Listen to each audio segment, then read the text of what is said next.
Sheberach. Sheberach is a traditional Jewish prayer for healing. This version of Sheberach was co-written by folk musician Debbie Friedman and Rabbi Deborah Sete during the HIV/AIDS epidemic. The text emphasizes not simply the healing of the body, but also the spirit.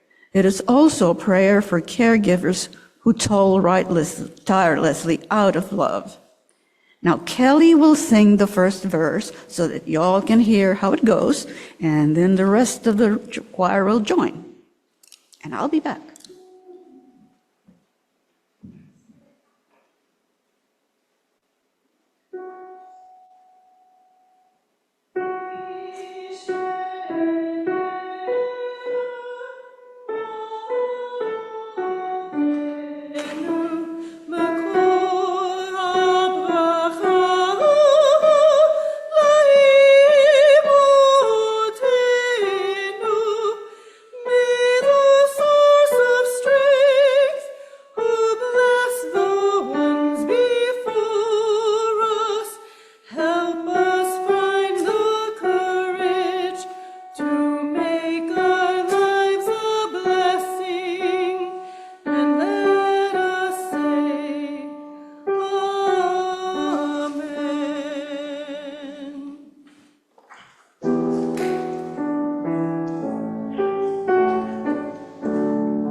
Me.